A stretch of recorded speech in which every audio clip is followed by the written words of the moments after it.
Halo, berjumpa kembali di channel Redaksi Jurnal. Coretan hina Jokowi disebut moral, coretan di tuku sepatu Anies disebut vandalisme.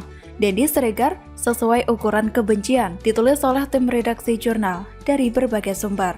Tugu sepatu yang berada di Jakarta beberapa waktu lalu sempat bikin heboh media sosial. Bagaimana tidak, tugu ini terbilang unik dan baru dilihat. Banyak warganet yang menganggap tugu sepatu ini adalah iklan yang dipromosikan oleh Pemprov DKI lewat pembangunan sebuah tugu. Menanggapi hal itu, pemerintah Provinsi DKI Jakarta mengaku instalasi berbentuk sepatu raksasa itu dibuat untuk mempercantik kota Jakarta dan memberikan dukungan kepada pelaku usaha mikro, kecil, dan menengah. Belakangan karena heboh, tugu ini pun jadi tempat menyalurkan bakat para seniman dengan membuat grafiti. Belakangan hal itu pun dianggap sebagai aksi vandalisme. Kemudian, ada yang coret-coret yang tidak bijak, tidak baik. Makanya sekarang harus dibersihkan dulu, dirapikan. Nanti pada waktunya kita akan tampilkan lagi, kata Wakil Gubernur DKI Jakarta Ahmad Riza Patria pada Senin 20 September 2021. Coretan itu diketahui dilakukan oleh seorang pemuda pada Sabtu 18 September dini hari. Menyalurkan seninya, ia memakai pilox atau cat semprot untuk mencoret-coret salah satu sisi sepatu raksasa tersebut. Untuk diketahui, instalasi tugu sepatu tersebut merupakan hasil kolaborasi Dinas Pariwisata dan Ekonomi Kreatif atau Disparekraf DKI bersama dengan Jakarta Experience Board dan Sepatu Kompas. Instalasi bertajuk Ekspresikan Warnamu ini sekaligus menjadi penanda dimulainya rangkaian acara Festival Kolaborasi Jakarta 2021. Di sisi lain, produsen sepatu buatan Indonesia Sepatu Kompas mengucapkan apresiasi terhadap seluruh masyarakat yang telah antusias atas instalasi sepatu raksasa di kawasan Sudirman dan juga lapangan Banteng. Instalasi sepatu raksasa itu dipajang di beberapa titik lokasi Jakarta hanya sampai pada Minggu 19 September lalu. Menanggapi beda sikap sebagian orang soal grafiti yang dianggap vandalisme dan mural yang dianggap seni, pegiat media sosial Denny Siregar angkat bicara lewat Twitternya. Kalau coretan di dinding yang menghina @Jokowi itu disebut mural, coretan yang sama di tugu sepatu @Anies Baswedan disebut vandalisme, beda nama sesuai ukuran kebencian. Seperti kita ketahui, sebelumnya dunia media sosial ramai membahas tentang 404 not found. Padahal kita sering menemukan kode ini jika kita berselancar di internet. Dalam mural itu, kode ini muncul di atas gambar mural wajah yang diduga Presiden Jokowi. Sungguh, ini sudah menjadi kelewatan, karena wajah mirip Presiden dilukis. Namun, kedua mata ditutupi dengan tulisan 404 not found. Apapun maksud dari mural itu, yang pasti itu tidak bisa dibenarkan dan menurut saya itu sudah masuk ranah penghinaan terhadap Presiden. Iya, apapun bentuk kritikan, lewat media apa yang disampaikan, kembali kepada orang yang memberikan kritikan. Apa tujuan kritikan dibuat? Kira-kira kritikan yang akan disampaikan memberi manfaat untuk orang lain dan diri sendiri? Apa yang dikritik? Kira-kira efek yang timbul untuk diri kita dan orang tersebut apa? Apakah kritikan tersebut berbahaya bagi kehidupan dan keluarga ke depannya? Mestinya pertanyaan-pertanyaan seperti itu sempat dimunculkan sebelum mengkritik. Lihat dulu siapa yang dikritik. Jangan sampai asal kritik apalagi ikut-ikutan mengkritik. Pertanyaan seperti itu untuk jaga-jaga saja. Jangan sampai kita yang mengkritik, kita pula yang diserang. Sebagai masyarakat, kita tidak mau suatu waktu bangun pagi atau sedang berjalan, tiba-tiba anak kita generasi bangsa melihat atau membaca mural yang sifatnya negatif terpajang di dinding atau tembok rumah orang. Silahkan saja kritik pemerintah atau sindir pemerintah Jokowi, tapi ada batasnya. Jangan pula ada upaya memprovokasi orang lain ketika hendak menyampaikan aspirasi, karena banyak saudara sebangsamu yang lebih cepat tersulut amarahnya ketimbang berpikir logis dan juga waras. Bagaimana menurut Anda?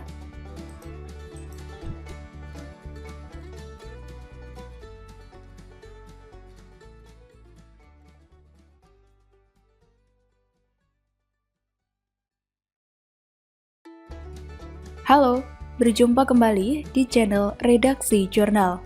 Jika masih ada novel Baswedan di KPK, Denny Siregar sampai lebaran kadal Anies nggak akan dipanggil-panggil.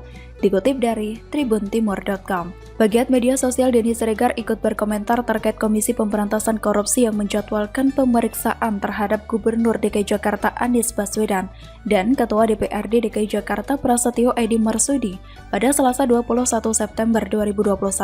Diketahui KPK memanggil Anies Baswedan dan Prasetyo Edy Marsudi untuk diperiksa terkait kasus tanah di Muncul, Cipayung. Denny Siregar pesimis Anies Baswedan benar-benar akan dipanggil ke KPK. Kalau masih ada si Novel Baswedan di @kpk_RI sampai lebaran kadal @Anies Baswedan nggak akan dipanggil-panggil. Sesama keluarga dilarang saling mendahului. Begitu prinsipnya.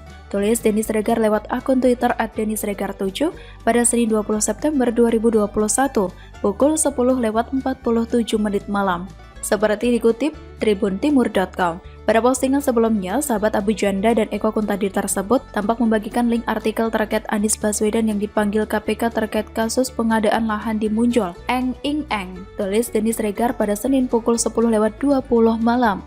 Dilansir dari tribunnews.com, tim penyidik KPK menjadwalkan pemeriksaan terhadap Anies Baswedan dan Prasetyo Edy Marsudi pada Selasa 21 September 2021. Keduanya akan diperiksa sebagai saksi dalam kasus dugaan korupsi pengadaan tanah di Muncul, Pondok Rangon, Cipayung, Jakarta Timur tahun anggaran 2019. Pelaksana tugas juru bicara KPK Ali Fikri menerangkan, Anies dan Prasetyo akan bersaksi untuk melengkapi berkas perkara mantan Direktur Utama Perusahaan Umum Daerah Pembangunan Saranajaya, Yori Cornelis Minantoan, dan kawan-kawan. Informasi yang kami terima, benar tim penyidik mengagendakan pemanggilan saksi untuk tersangka YRC dan kawan-kawan. Di antaranya yaitu Anies Baswedan, Gubernur DKI Jakarta, dan Prasetyo Edy Marsudi, Ketua DPRD DKI Jakarta, untuk hadir pada Selasa 21 September 2021, bertempat di gedung KPK Merah Putih. Terang Ali dalam keterangannya pada Senin 20 September 2021. Ali menjelaskan pemanggilan Anies dan Prasetyo berdasarkan kebutuhan penyidikan. Diharapkan keterangan keduanya bisa mengungkap perbuatan rasuah yang dilakukan para tersangka menjadi lebih jelas dan juga terang. Ali mengatakan, saat ini tim penyidik terus melengkapi berkas perkara Yori dan kawan-kawan dengan masih mengagendakan pemanggilan dan pemeriksaan sejumlah saksi. Untuk itu, bagi Anies Baswedan dan Prasetyo Edy yang akan dipanggil pada Selasa 21 September 2021, KPK mengharapkan hadir sesuai waktu yang ditentukan. Ketua KPK Komjen Pol Firly Bahuri dalam jumpa pers pada Senin 2 Agustus 2021 sempat menyebut tim penyidik akan mendalami besaran anggaran yang dikeluarkan dari APBD DKI Jakarta untuk pembelian tanah di Muncul DKI Jakarta yang berujung rasuah tersebut. Firly menyebut pihaknya menemukan 2 dokumen terkait pencairan dana untuk pembelian tanah di Muncul. Salah satu dokumen yang ditemukan untuk pembelian tanah itu mencapai 1,8 triliun rupiah. Terkait hal ini, Firly memastikan KPK bakal memeriksa Gubernur DKI Jakarta Anies Baswedan dan Ketua DPRD DKI Prasetyo Edy Marsudi. Pemeriksaan terhadap Anies dan Prasetyo Edy dilakukan lantaran keduanya diduga mengetahui proses pengadaan tanah tersebut. Apalagi anggaran dalam pengadaan tanah Muncul bersumber dari APBD yang dibahas dan ditetapkan oleh Pemprov dan DPRD DKI. Dalam perkara ini, KPK telah menetapkan 5 orang tersangka, yaitu ex-direktur utama Perusahaan Umum Daerah Pembangunan Saranajaya Yori Cornelis, Wakil Direktur PT Adonara Propertindo Anjar Rentowini, Direktur PT Adonara Propertindo Tommy Adrian, Direktur PT Aldira Berkah Abadi Makmur Rudi Hartono Iskandar, serta satu tersangka korporasi PT Adonara Propertindo. Mantan Direktur Utama Perusahaan Umum Daerah Pembangunan Saranajaya Yori Cornelis mengenakan rompi oranye usai menjalani pemeriksaan di gedung KPK Jakarta pada Kamis 27 Mei 2021. KPK resmi menahan Yori Cornelis terkait dugaan TPK pengadaan tanah di Muncul, Kelurahan Pondok Rangon, Kecamatan Cipayung, Kota Jakarta Timur, Provinsi DKI Jakarta tahun 2019 yang mengakibatkan kerugian keuangan negara setidak-tidaknya sejumlah 152,5 miliar rupiah. Begitulah kura-kura.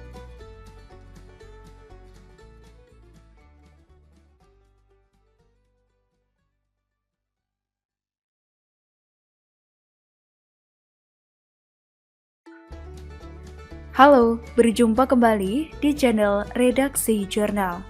Ungkap era SBY, kelompok radikal tumbuh dengan gizi cukup. Denny Siregar, mungkin 100 tahun kita baru bebas dari radikalisme.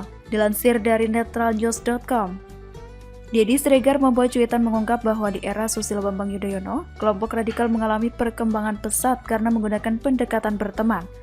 Akibatnya baru era Presiden Joko Widodo, kelompok itu harus mengalami tindakan represif.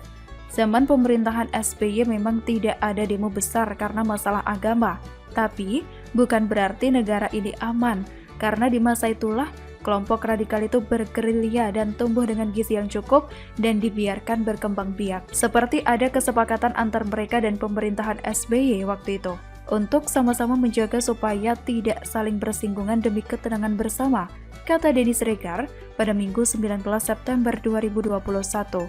Berikut catatan lengkap Denny Siregar, secangkir kopi untuk kalian. Perjuangan kita menghadapi kelompok intoleran yang cenderung radikal itu memang gak mudah. Mereka sudah ada sejak lama, bahkan ada pada masa Soekarno berkuasa. Kelompok ini berkembang sejak reformasi dan meluas ketika pemerintahan SBY. Tanpa sadar, SBY membuka pintu seluas-luasnya untuk mereka. Karena menganut konsep berteman atau berdampingan dengan mereka, bahkan difasilitasi dengan dana segala. Zaman pemerintahan SBY memang tidak ada demo besar karena masalah agama. Tapi, bukan berarti negara ini aman, karena di masa itulah kelompok radikal ini bergerilya dan tumbuh dengan gizi yang cukup dan dibiarkan berkembang biak. Seperti ada kesepakatan antara mereka dan pemerintahan SBY waktu itu, untuk sama-sama menjaga supaya tidak saling bersinggungan demi ketenangan bersama. Meski begitu, bukan berarti kelompok radikal itu tidak punya tujuan. Target mereka tetap mendirikan negara satu agama di Indonesia. Dan mereka baru muncul di masa Jokowi berkuasa karena digebuk terus oleh aparat yang sudah menyadari betapa bahayanya misi kelompok ini. Meski belum sempurna, tetapi setidaknya apa yang dilakukan sudah ada perkembangan. Kelompok ini makin lama makin kecil dan terus bersembunyi sambil berkali-kali melakukan perlawanan. Aparat pun sudah timbul kepercayaan dirinya karena didukung oleh masyarakat banyak. Jadi nggak perlulah ribut, polisi kurang inilah, kurang itulah. Situasi di lapangan gak semudah ketika cuman lempar bacot lebar saja. Apresiasi polisi dan TNI, dukung mereka, semangati mereka, dorong mereka dan temani mereka lakukan tugasnya. Mungkin baru 50 tahun lagi, mungkin juga 100 tahun lagi, kita baru bebas dari radikalisme. Waktu yang panjang memang, tetapi setidaknya kita sudah melangkah. Untuk teman-teman seperjuangan di media sosial yang berani keluar dan melawan kelompok radikal, saya ingin mengangkat secangkir kopi untuk kalian semua. Kalian itu istimewa. Salut, Denny Siregar. Demokrat marah besar, sementara secara terpisah, sebelumnya mengenai tudingan era SBY radikalisme tumbuh subur, sempat dilontarkan pula oleh kubu Kongres Luar Biasa Partai Demokrat yang dipimpin oleh Muldoko. Elit Partai Demokrat meradang dengan tudingan kubu Muldoko tersebut. Menurut saya, Rahmat telah menebarkan fitnah dengan mengatakan Partai Demokrat sebagai tempat berlindung kaum radikal, termasuk pernyataan bahwa kepemimpinan SBY membiarkan radikalisme tumbuh subur di Indonesia.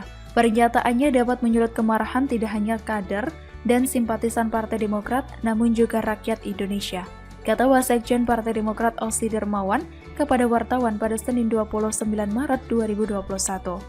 Ossi menjelaskan pada era pemerintahan SBY, tantangan terberat ialah memberangus jaringan pengacau jamaah Islamiyah hingga Al-Qaeda.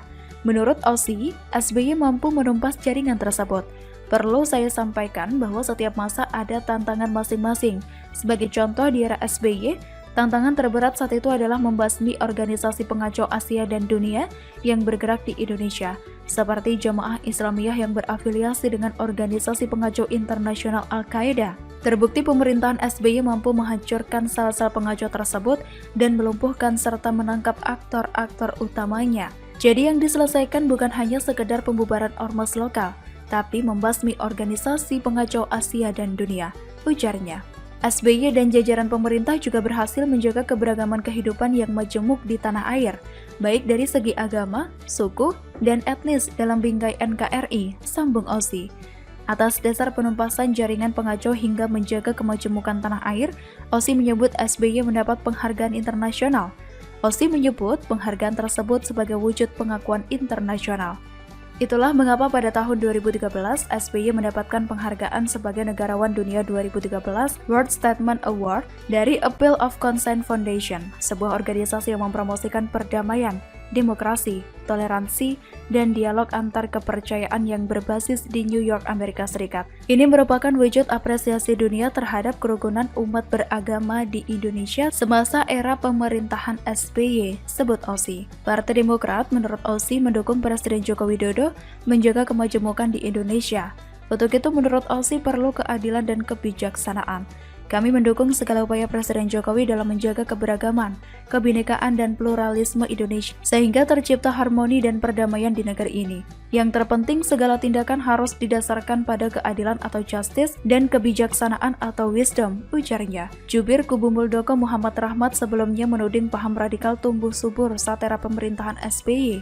Paham radikal itu, kata Rahmat, menyuburkan intoleransi hingga penyebaran berita bohong. Semasa SBY menjadi presiden, kita akui bahwa paham radikal tumbuh subur dan seakan-akan mendapat tempat di Indonesia. Efek negatifnya kita rasakan sekarang, di mana intoleran berkembang, penyebaran hoaks merajalela, dan tuduhan-tuduhan dan fitnah menjadi halal dan mudah sekali memutarbalikkan fakta. Yang kasihan adalah masyarakat luas yang disuguhi informasi yang menyesatkan. Ucap Rahmat dinukil dari detik.com.